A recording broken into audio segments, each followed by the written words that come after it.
Maxwell House Coffee presents Good News of 1939.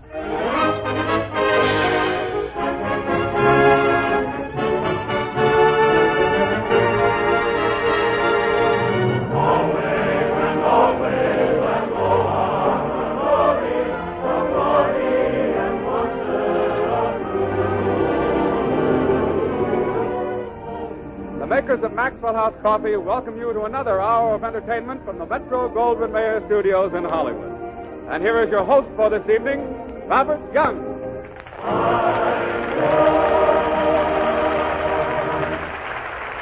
Thank you, Warren, and good evening, everybody.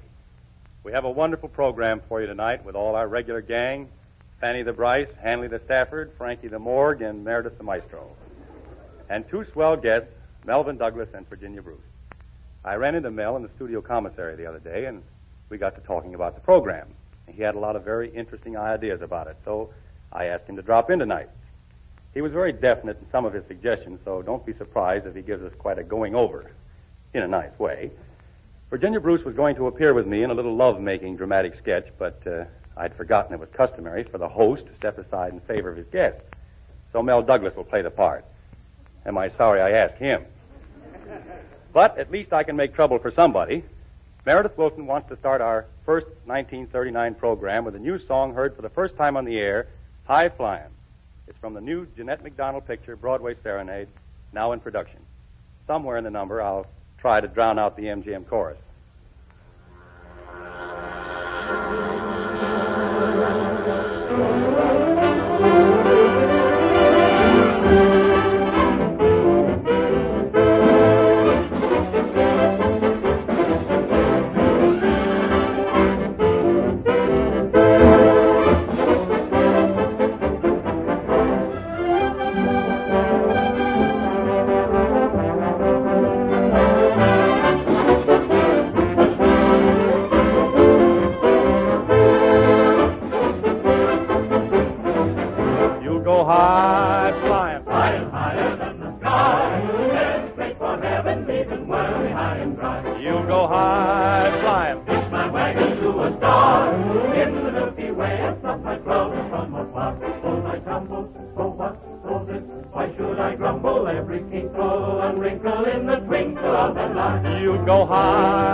Ladies and gentlemen, that applause was not for my singing, but for my friend Melvin Douglas, who just walked in. How are you, Mel? Just fine, Bob. Fine. I thought you sang very nicely. Oh, you heard those three bars, eh? Mm-hmm.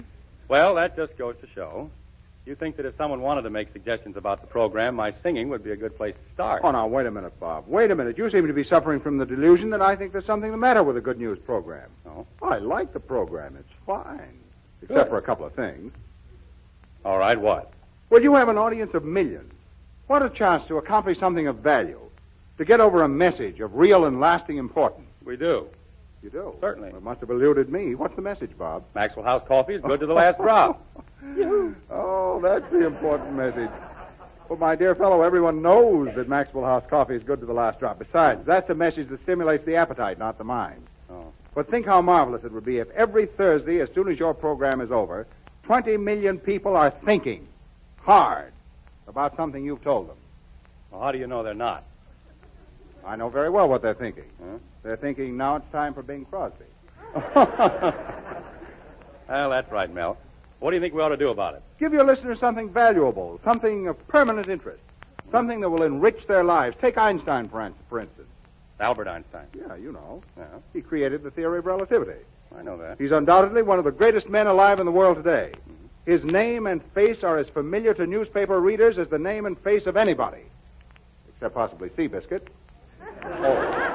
But if you listen to the average variety programs on the radio, what do you hear about Einstein? Well, not much, I'll admit. No, of course you don't. You hear just one thing. You hear a joke about his hair.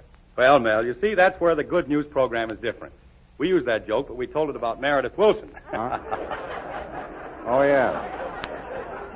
I can see why you were tempted. Gee, that guy really has a mane, hasn't he? Woo! However, that doesn't alter the fact that on the Good News program you have not honored the greatest physicist of the 20th century. The theory of relativity is something every intelligent person should understand thoroughly. In fact... Now, wait a minute, Mel. I've been told there are only 10 people in the world that understand relativity. Oh, absurd. Any educated person can comprehend it readily. Why not explain it on the radio? Mel, I think you're right. I tell you what we'll do. What? I'll let you explain the theory of relativity right now. Go ahead. No, Bob. No, I don't think I'd better.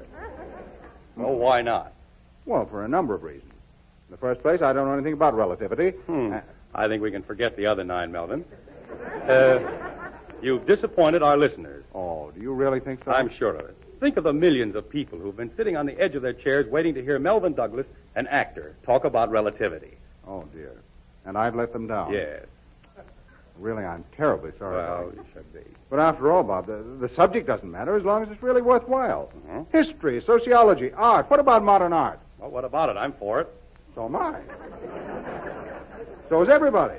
But do you tell your audience anything about modern art? Think of those poor listeners sitting at home drinking highballs while the radio plays swing music.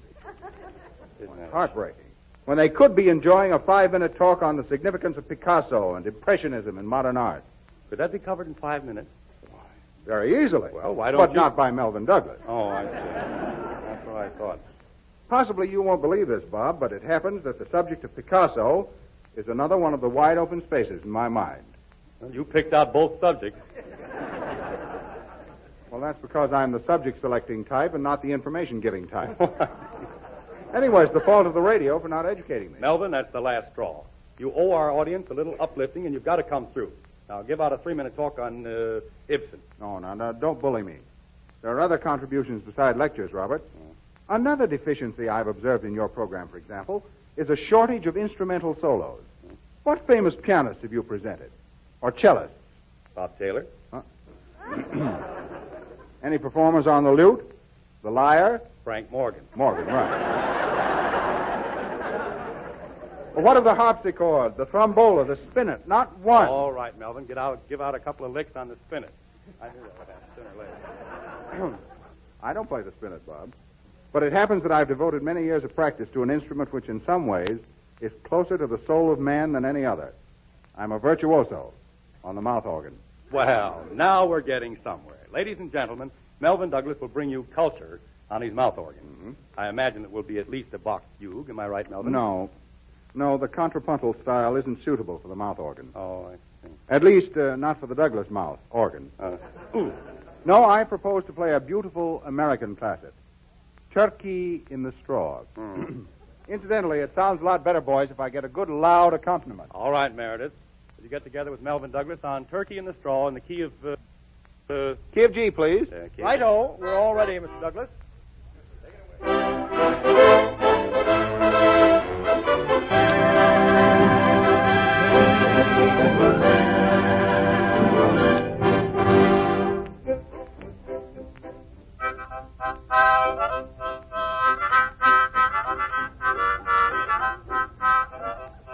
All he needs now is a tin cup and a monkey. All what you could do to a piece of corn on the cob.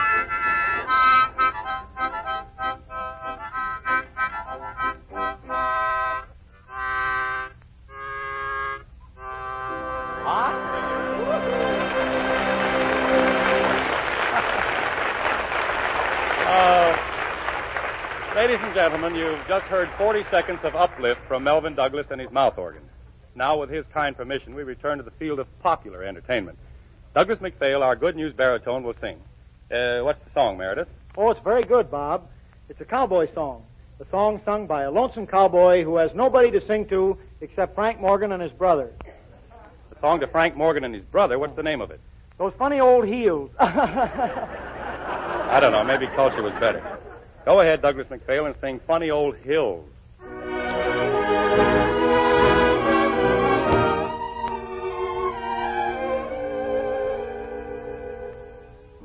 I love the foothills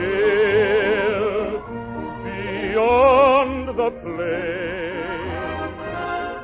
They love to echo my lone refrain. I'm happy on the prairie all the day, singing Lady-O-Lay. And the funny old hills sing back and say, Lady-O, Lady-O, Lady-O-Lay, from far away. Got no gal, got no pal to keep me company, only got the funny old hills singing along with me. But I'm happy and it's there I long to stay, singing Lady-O-Lay. While the funny old hills sing back and say, Lady-O, Lady-O, Lady-O-Lay, from far away. High, high up in the hills, watching the clouds roll by. High, way up in the hills, watching the clouds roll by. I got no gal, got no pal to keep me company, only got the funny old hills singing along with me. But I'm happy and it's there I long to stay, singing Lady-O-Lay, Lady-O-Lay, while the funny old hills sing back and say, Lady-O, Lady-O, Lady-O-Lay, Lady-O-Lay, from far away. Lily-O, Lily-O, Lily-O.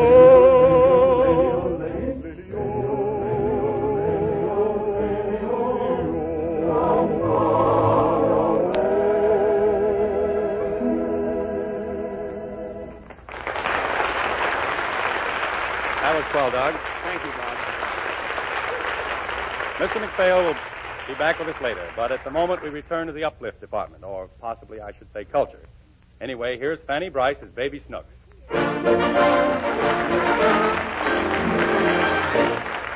For many years, Daddy, played by Hanley Stafford, has been a physical culture fiend. It is very early in the morning as we find him dressed in his gym clothes doing his setting up exercises. Listen. 1, 2, 3, 4. 1, 2, 3, 4. Hands on hips. Inhale. Boy, does that make you feel good. Now, let's have a look at myself in the mirror. I guess the old boy's still got a pretty good physique. Yes, sir, pretty good. How, Daddy? Oh, good morning, Snoop. What brings my little darling out of bed so early on this bright and sunny morning? Huh? How about a nice big kiss for me? Do you feel all right, Daddy? Never felt better in my life. Why are you wearing that funny underwear? It's not underwear. That's the way I dress for gym. Jim who? Gymnasium. Jim who, Jim? Gymnasium. Who's he? It's not a he. It ain't a he. No. You're going to let a lady see in your underwear? Snooks, this is not my underwear, and you can't make me mad this morning. I feel too good. Why? Oh, it's this morning workout. Would you believe that I came into the house at 4 o'clock this morning and... Where was he so late, Daddy? I had to go sit up with a sick friend. Yes, a sick friend. Anyway, all I got was 2 hours sleep, and still I feel great. You know why? Uh-huh. Because you won last night. Nothing of the kind. I lost. I didn't play. Move out of my way now. Hands on hips. Left foot forward. Dip. Right foot forward. Dip. Left foot forward. Can I dance with you, Daddy? I'm not dancing. I'm doing setting up exercises. I've been doing them every day for 2 years. Right. Why, to build me up. 2 years ago, I was nothing but a flabby mess of soft, shapeless, ugly flesh. Now look at the change. What change? Oh, that's very funny. You're a scream. I'm spitting my sides with laughter. What are you laughing at? You split your underwear, too. It's not my underwear. What is it? These are gym clothes. Don't they fit Jim no more?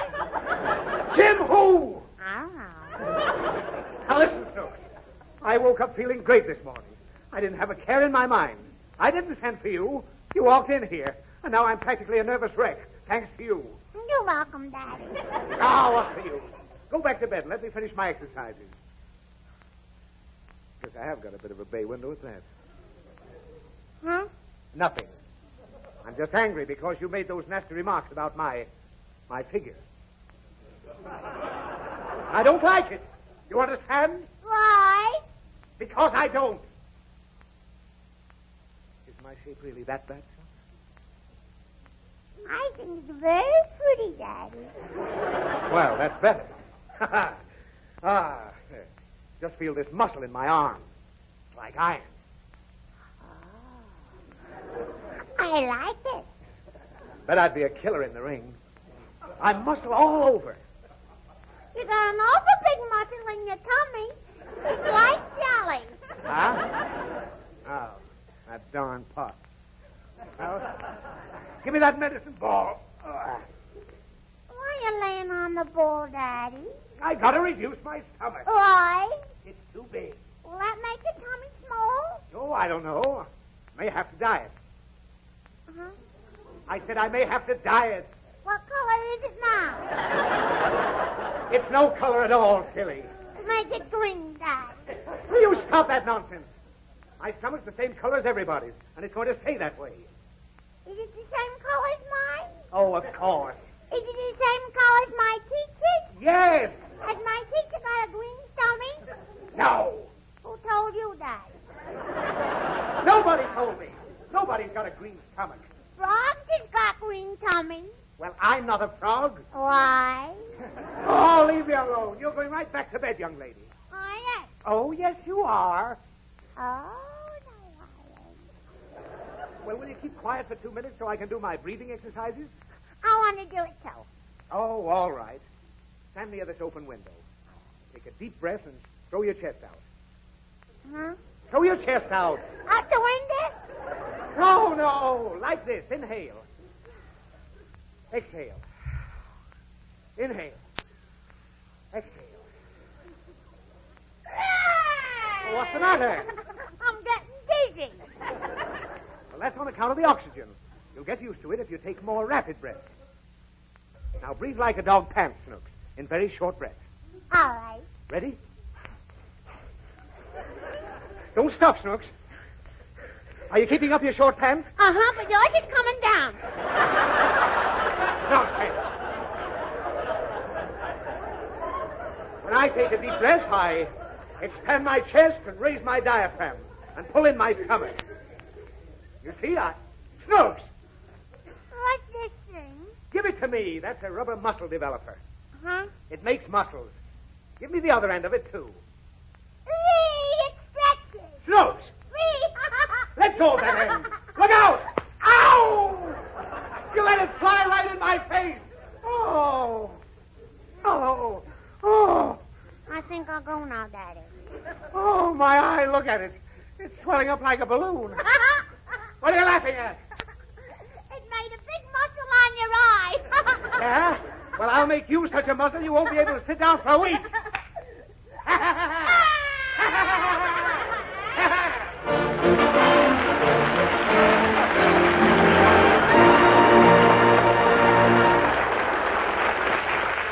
Now here's Warren Hull with a message to the appetite. Good news for everyone to whom a good cup of coffee is important. And that's just about everybody, Warren. Right, Bob. Friends, good news travels fast. And on every hand, you hear more and more comments about the new, marvelously improved Maxwell House coffee. Like this, for instance. Say, this is what I call coffee. It's got a real richness and body to it. Mary, let's stick to this new Maxwell house. Or this. Maxwell House has been in my home for 50 years that I can remember, and today it's finer tasting coffee than ever. Or this. And send me 2 pounds of Maxwell House, Mr. Jones. Getting my money's worth means a lot to me, and I want to know the coffee I buy is really fresh. Really fresh coffee. One truly important reason why more people are enjoying the new Maxwell House than ever before. Unlike ordinary methods of packing coffee, which allow air to enter and steal away the flavor, Maxwell House is taken still fresh and fragrant from the roasting ovens and packed in an airtight super vacuum can. No air can get in, so no flavor can get out. All the fragrance and flavor of these superb coffees are sealed in for you, none wasted. Friends, for more than 50 years, we've worked to make Maxwell House the finest coffee you can possibly buy. Today, with a marvelously enriched blend and new process of roasting, the new Maxwell House is more delicious, more downright satisfying than ever. And remember, next time you order the familiar blue can from your grocer, you are buying coffee not just days fresh, but roaster fresh. And no coffee can be fresher than that.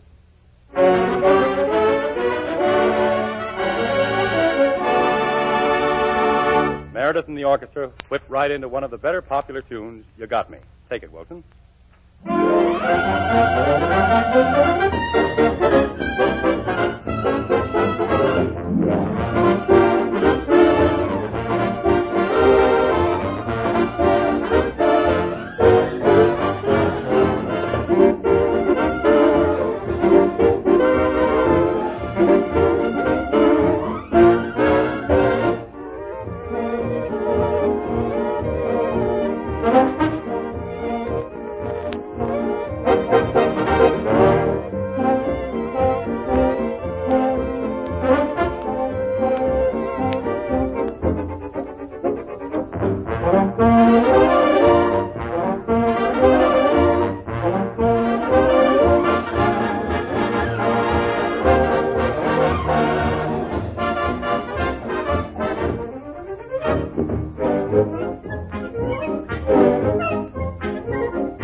Very nice, Meredith.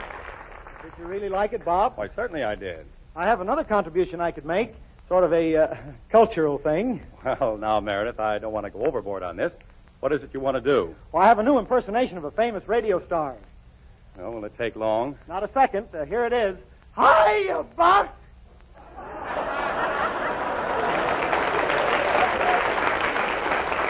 Well, how'd you like it? No good. I thought it was divine. Uh-oh, that's... You know, Meredith, I think there's a little of George Bernard Shaw in you. Pardon, Mel? I said I could see you've spent many happy hours with GBS. Oh, no, I'm exclusive with NBC. So, I'm afraid I've misjudged you. Haven't you seen Pygmalion? No, he doesn't like animal pictures. I do, too. Where's it playing? Oh, Meredith, go away. Please. Oh, sure. Well, Bob, you saw Pygmalion, didn't you? No, Mel, I haven't had a chance yet, but I mean to go this week. Oh, you'll like it. Leslie Howard's marvelous as the professor of phonetics. Remember the wonderful bit in the play when he guesses where all the people came from just by listening very carefully to their speech? Oh, sure. Well, of course, that's something Shaw cooked up in his own mind. Nobody could possibly detect where a person comes from with the way he talks. Who said that? Hello, Frank. Oh, hello, Mel. Hello, Bob. Hello. Say, which one of you untraveled illiterates made the remark about not being able to detect a person's origins from his speech? I did, teacher, and go jump in the lake. A Pomona boy. Are you a student of phonetics, Frank? A student, son. Would you call Rembrandt a student of painting? Would you call Rodin a student of sculpture? Would you call Hollywood 2800 and see if Gladys is there? Somebody's been making free with my papers, though. Dear, I'm sorry I called you a student, Frank. Possibly I should have asked, are you a master of phonetics? Well, that is one of my minor accomplishments. I am fluent in every language, every dialect, from ancient Sanskrit and Parsi through Swahili, Pictish, Coptic, and Esperanto. Do you stop at Ypsilanti? Change at Grand Rapids. Track 7. Forward! But not only do I speak every language known to man, gentlemen, I am the only person alive who has ever had a conversation with an anthropoid ape. Well, what are you looking at me for? Well, if the shoe fits, put it on. Yeah. I conducted the experiment in London before a committee of 400 eminent philologists in the Persian Room at the British Museum. Any cover charge? The gorilla was brought into the room in a cage, and my fellow scientists were aghast at my courage when I entered the huge animal's cell alone and unarmed. No precautions, Frank? Certainly not. Melvin, there is nothing difficult about making friends with an animal, even the most savage types, if you really have a feeling of affection toward him. I entered his cage with my arms outstretched, a smile on my face, and 2 keepers behind me with sawed-off shotguns. No protection. No. The gorilla greeted me with a friendly snarl, and I answered him in kind. I'll bet he understood that. Well, not immediately, I'm afraid. Oh. I hurled rapid-fire questions at the ape in a variety of monkey dialects, but received no reply, until I remembered an obscure simian dialect I had picked up in the lobby of the Egyptian theater. Egyptian theater? I hurled a question at the ape, and the response was instantaneous. He started jumping up and down. He poured forth a torrent of monkey gibberish, starting with small wine and finishing with a double brandy and soda. Now, that's the last straw. Monkeys have been tampering with my notes. Well, keep swinging, Tarzan. Say, Frank, when the monkey began to talk, did you understand him? Oh, that's an excellent question, Melvin. The animal's language was definitely familiar. I recognized it as a jungle dialect called schmutz. But there was something about his inflection that baffled me. Finally, I realized what it was. What was it? Well, he'd been in the London Zoo so long, he was talking schmutz with a British accent. Well, I don't suppose that bothered a cosmopolite like yourself. Oh, far from it. Inside of 10 minutes, we were jabbering away like old cronies. But when the great ape finally got so friendly that he told me a famous jungle joke, the scientists leaped from their chairs in their excitement. What was this jungle joke, Frank? Yeah, well, it was just a little anecdote. As I recall it, it was about a traveling salamander and a llama's daughter. I've got to be running along, fellas. Frank! What? You still haven't explained why the gorilla was jumping up and down. Jumping. Yes. Did I say he was jumping? Yes. You said he was jumping up and down. Oh. Why? He was jumping. Yes. Well, I asked him about that at once, and he told me that just before the experiment, he had taken his daily dose of monkey gland medicine and had forgotten to shake the bottle. Well, I guess that takes care of that. Come here, ape man. There's still one link missing. No? Yes, Frank. When you first came in, you told us you could duplicate the feet in Pygmalion and tell where a man came from by listening to his speech. Well, of course, Melvin. That's child's play. But I haven't got time to play today. No. Make him prove it, Melvin. Come on, Frank. Come on. Let's see a demonstration. Well, all right. I'll tell you where Meredith comes from. No. What? Get a stranger. Oh, young, you have the tenacity of a bulldog without his compensating beauty. Oh! Hey, Frank, why not get someone from the audience? It's a conspiracy. Well, all right. I'll look around, see if I can find somebody that looks like a... there. Yeah, young fellow in the front row. Would you mind stepping up on the stage, please? Oh, That's you'd right. better not strike out now, Pygmalion. Just step aside, young. Just come right up here to the microphone, just my wanna boy. see, yeah. Well, that's fine. Now, just say something for me. Well, what do you want me to say? That's enough. Gentlemen, this young man was born in Hartford, Connecticut, was educated in that city and in Westchester County, New York, and judging from his clipped vowels and overlaid consonants, I should say he had spent roughly 8 years, 4 months, and 23 days in California. That's all. You can go back to your seat now. Wait a minute. Young man, is it possible that he's right? Oh, he's absolutely right, sir. Well, gentlemen. No, I hope you don't. No, there's something fishy about this. I'll bet he knows the kid. Why, Young, you have the infernal impudence to stand there and make a bold-faced accusation like that? Yes. I suffer enough from your childish witticisms, but when you impugn my integrity... Oh. I'll leave it to the boy. Young man, have you ever seen me before in your life? No, Dad. What? Oh!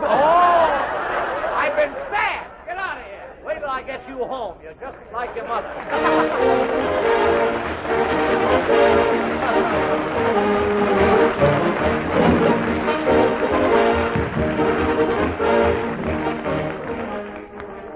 Well, Melvin, there's a fragrance in the air that tells me it's time right now for that familiar Thursday evening custom of ours. What custom is that, Bob?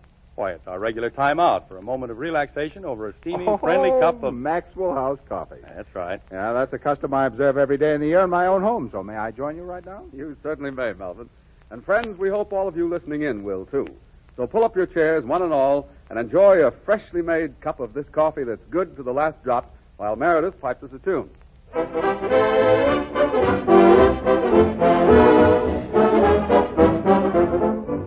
We pause briefly for station identification.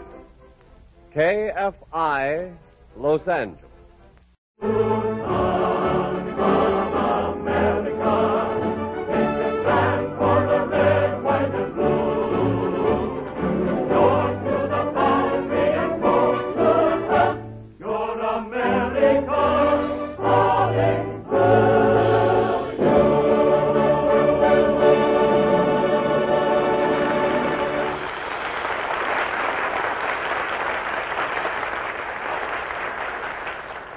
Very good, Meredith. If that doesn't help the song, get me a copy of the lyric and I'll sing it. Well, thanks, Bob. Guess I'll have to save that as kind of a last resort, you might say. Pray do. And now, ladies and gentlemen, the MGM Theater of the Air presents Melvin Douglas and Virginia Bruce in a play especially written for this program by Robert Riley Crutcher and directed by Edgar Selwyn, Metro-Goldwyn-Mayer producer. The title is A Rose by Any Name. Music, please, Meredith.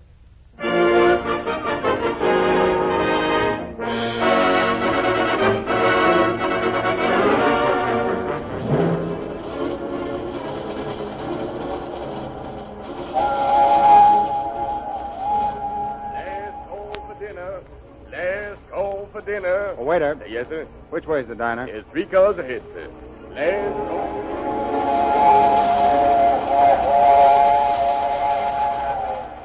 Table for one? Yep. Sort of crowded, aren't you? I'm sorry. I'm afraid I'll have to put you there with that young lady. Ooh, the pretty one? Oh, dear, what a shame. Well, we'll just have to make the best of it. Wait. The people at the large table are getting up. Oh, no. I don't want to take up a whole table. I'll sit with the young lady. Thank you. You want the dinner, sir? I said, do you want the dinner? What? Oh, yeah. I'm coming right up. I beg your pardon. Do you have the correct time? As a matter of fact, I don't. My watch is 5 minutes past. Oh. Getting dark out, isn't it? I've never known it to fail this time of day. What time did you say it was? I didn't. Oh, listen, I don't mean to be bold, but inasmuch as we're cooped up in the train for 12 hours, I thought, well, my name's David Russell. Yeah. My name is David Russell. Tomato soup on the dinner. I'm a writer. A playwright. Oh, is that so? Hey, go away. I'm not talking to you. Oh, go away. Yes. My play's going to rehearsal tomorrow morning. That's why I'm in such good humor. Sorry, I don't believe I caught your name. I don't believe I dropped it. Perhaps you'd rather I sat at another table. Oh, no, not at all. Oh, well, then I'll stay. You must forgive me. I'm in a rather bad mood, and you happen to touch on a terrifying subject, asking me my name. I've been thinking and thinking for the past 2 hours, but it's no use. You mean you've forgotten it? I guess so. Oh, dear, aren't you careless? You ought to tie a string around your finger. My memory's completely gone. All I know is that I'm on this train and I'm going to New York. You don't think by any chance you're going crazy?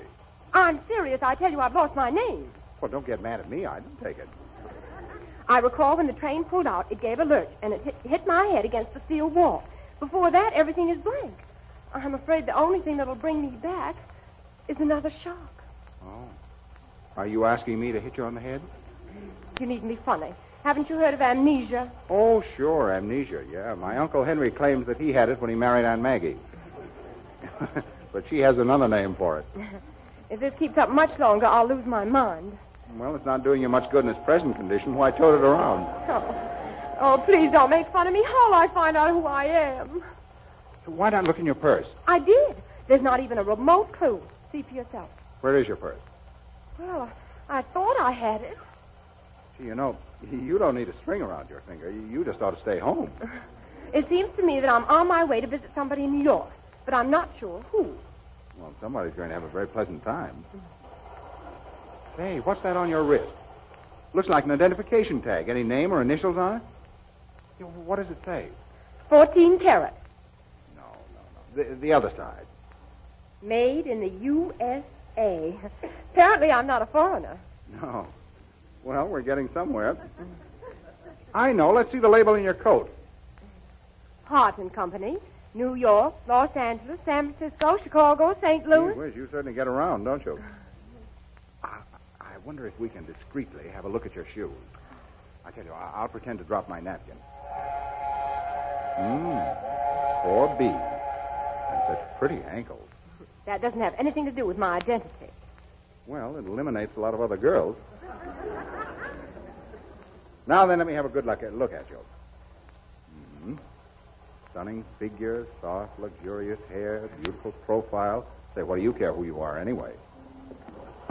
You don't believe I'm telling the truth. You're laughing at me. Oh, no, I'm not. No, don't go. Please don't.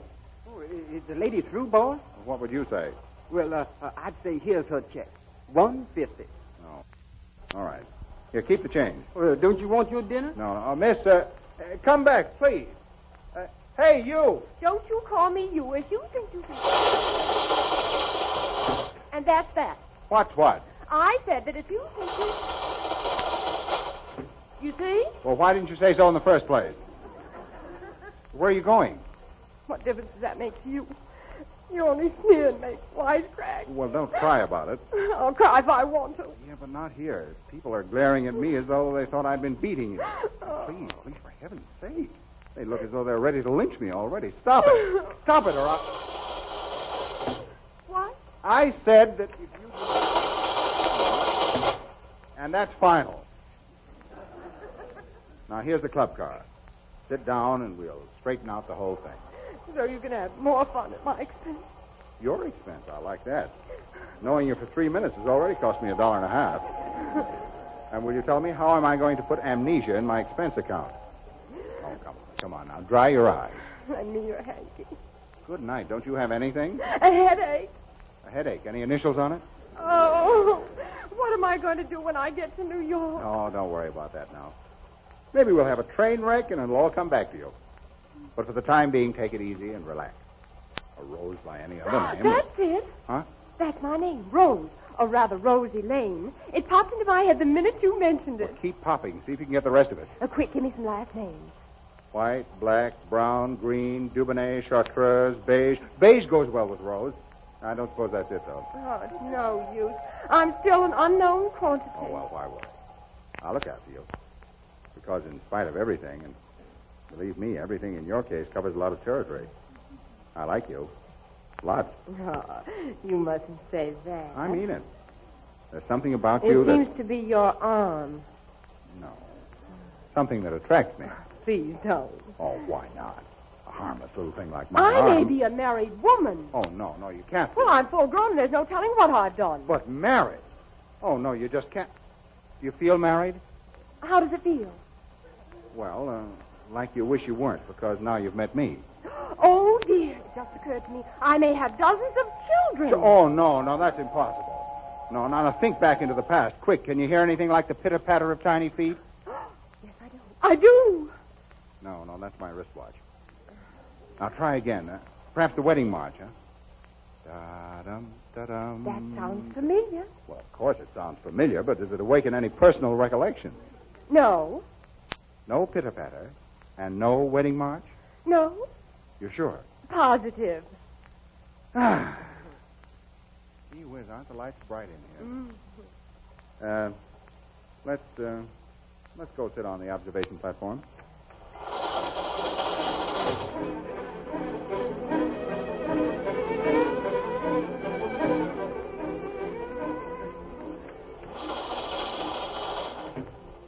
Gee whiz, 11 o'clock. I didn't know we were out there that long. It was lovely. Oh, but I'm beginning to feel a bit sleepy. You wouldn't by any chance know where your berth is. I'm not sure, but I think that... Now, don't think. I've started fighting this thing out by myself, and I'm going to see it through. I'll find it. Porter, Yeah, sir. where's the conductor? Oh, he's on the train. Oh. He's on the train, huh? You know that to be a fact, do you? Oh, yes, sir. He's on the train, all right. Good, good. I'd hate to think he was riding the rod. Could you tell me where he is on the train? No, sir. Well, that's what I thought. Well, come on, young lady. We'll go through the cars until we find an empty berth. There's bound to be some berth.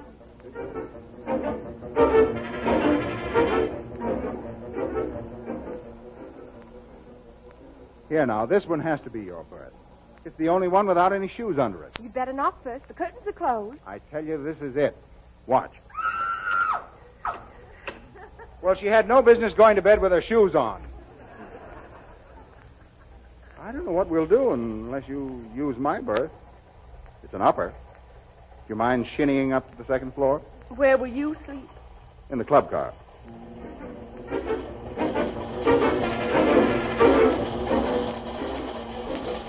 Here we are. This one's mine. Let me help you. Go! All right? Oh, perfect. I've never slept in an upper before. Well, there's only one thing to remember. What's that? That you're in an upper. Good night.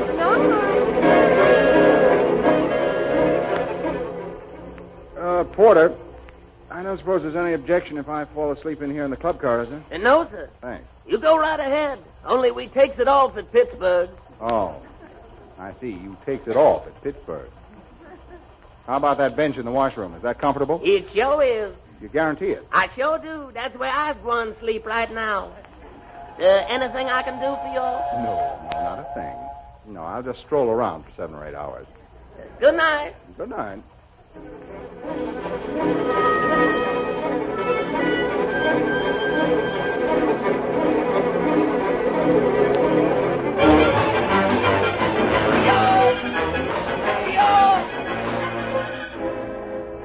New York, all over New York. Watch your step. So this is New York. Mm-hmm. Recognize it? No, I must be here on a visit. Oh, now listen. If you had luggage when you got on the train, it's bound to be here. Now try and think. Big bags, little bags, carpet bags, duffel bags. Oh, well, it is important. Porter, listen, this young lady has lost her luggage. As soon as they've all been claimed, you bring us the ones that are left. Can you do that? Oh, well, I ain't supposed to. Oh, well, of course, I wouldn't dream of bribing you. But goodness gracious me, there are $2 lying on the floor. Must be yours. Yes, sir. You all want any trunks? Yeah. Anything you find lying around. We'll be in the waiting room.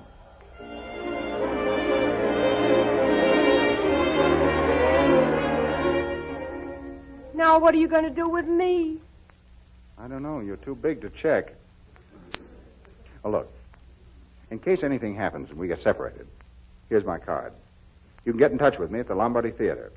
And, well, I only have $25 with me, but you better take it. Oh, I don't want to do that. No, I don't either, but I think it's best. Here comes the porter. He's got my bag. Hey, boss, you'll have to come with me and sign a receipt for these. All right, I'll be there in a second. Are they locked? No. Oh, wait. Don't open them yet. There's something I want to say to you before I find out who you are. What is it, David? Gosh, I hope you're not married. Oh, David. I'll be back in a moment.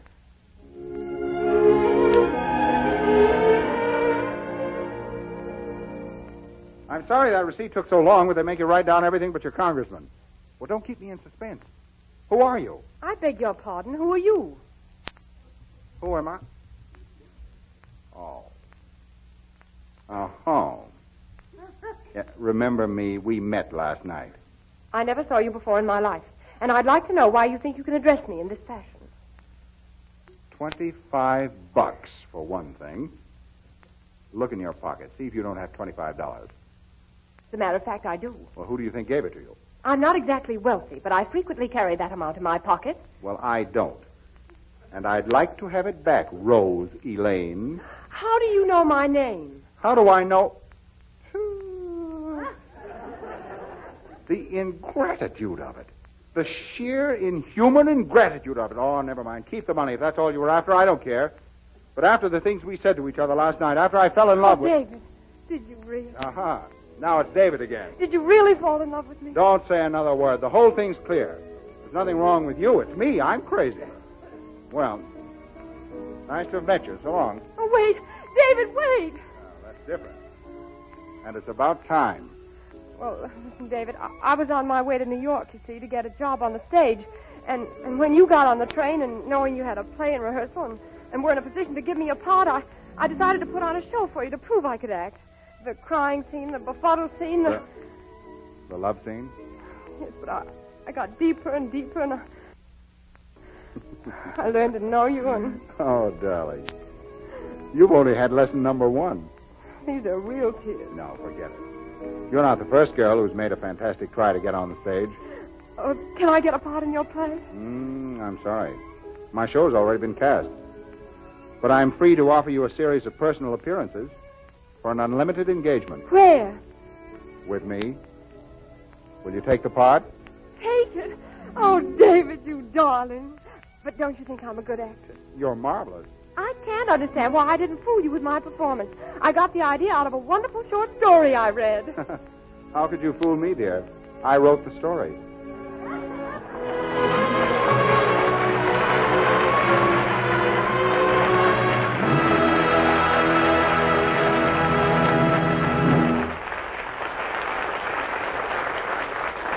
Thank you, Virginia Bruce and Melvin Douglas.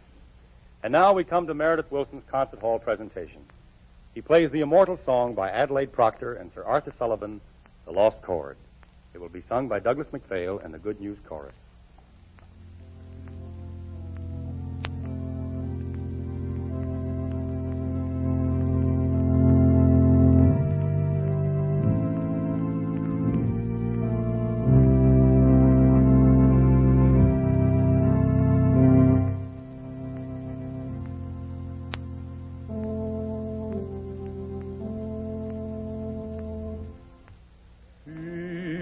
One day at the organ, I was weary and ill at ease, and my fingers wandered idly over the noisy keys. I know not what I was playing, or what I was dreaming then, but I struck one chord of music like the sound of a great amen. It flooded the crimson twilight like the close of an angel's palm, and it lay on my heathen spirit with a touch of infinite calm. It quieted pain and sorrow like love overcoming strife. It seemed a harmonious echo from out discordant life. It linked our perplexed meanings into one perfect peace, and trembled away into silence as if it were loth to cease. I have sought, but I seek it vainly, that one lost cause divine, which came from the soul of the organ and entered into mine.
Warren, it's coffee time right now, and I don't want to steal your thunder, but there's something I've been wanting to say to everybody for quite a while now. Sure, Bob. Go right ahead. Well, it's just this. When I made my first appearance on this program some months ago, Betty, that's Mrs. Young, and I quite naturally made a point of trying Maxwell House coffee.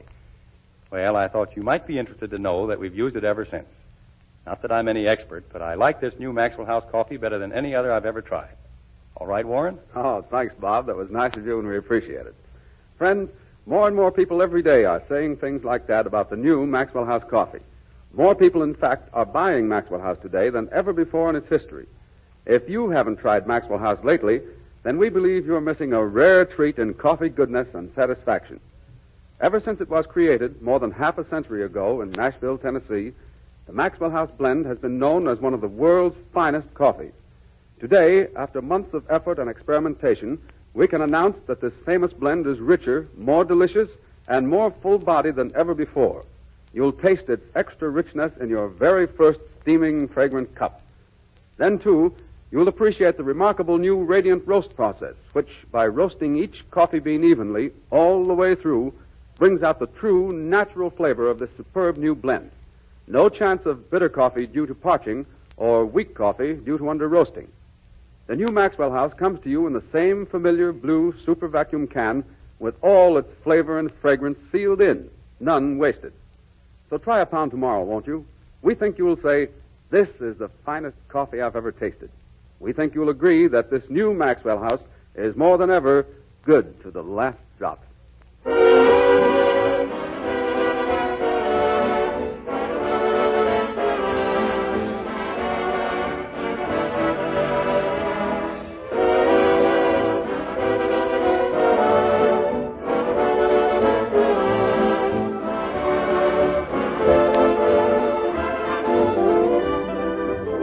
Now you're going to hear from our entire gang. With each new year, we all make resolutions. Like everybody else, I make them too. And we'll probably all break our resolutions, but anyway, here's what we vowed to do. So help me, I resolve that from this very day, no more about Bel Air Stables will I say. I'm speaking of the Bel Air Stables at 6400 Stone Canyon Road, horses groomed, rented, and boarded at moderate rates. Mel Douglas. So help me. Through the year, I'll do the best I know to improve the programs on the radio. So help me. So help us, if it's true. Well, as for me, Warren Holland now announcing, my resolution will be this: to tell you more and more about good old Maxwell House coffee. Real coffee. Oh, that's pretty. Meredith? So help me, this will be my biggest year in every way. I'll learn a brand new riddle every day. Bob, what's the difference between... I give up. That's not the answer. Virginia Bruce. So help me. I resolve for this coming year that I'll do my best to spread good cheer. So help me. Every word is true. Nicely said, Jenny. So help me, I'll be very good the whole year through. And I'll do everything my daddy tells me to. You will, Snoop? Uh-huh. Maybe. As for McPhail, I make one resolution. And here's the promise I'm bringing. I'll do classics the way they're written. Plain singing and no swinging. So help me, I resolve in 1939 to tell the truth as I do all the time. So help me. So help you is right. Scathing scorn from a scatterbrained skeptic. Help me, figure on the road with a bigger and a better kazoo. So help me if we don't love your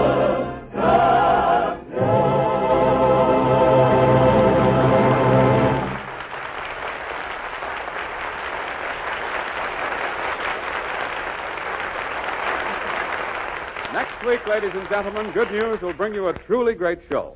Names that spell the finest in entertainment. Heading our guest list, the sensational singing personality, the star of MGM's Great Waltz, Melita Corges. And a special treat for the ladies, if men went apartment hunting as women do. Back to thrill you with his grand voice, Tony Martin. And, of course, Fanny Bryce, Hanley Stafford, Frank Morgan, Dennis O'Keefe, Nat Pendleton, Alan Curtis, Cecilia Parker, Meredith Wilson, and Bob Young. Very nice advanced billing, Warren. Sounds like the blue book list of Hollywood. Well, ladies and gentlemen, that about ties up the loose ends of our little bundle of good news for tonight. But before taking leave of you till next Thursday, may I remind you to sort of round up the family and take them to your favorite motion picture theater to see Wallace Beery and Robert Taylor in Stand Up and Fight, a Mervyn LeRoy production directed by W.S. Van Dyke II. Take my word for it, they'll appreciate the treat. This is Bob Young saying good night.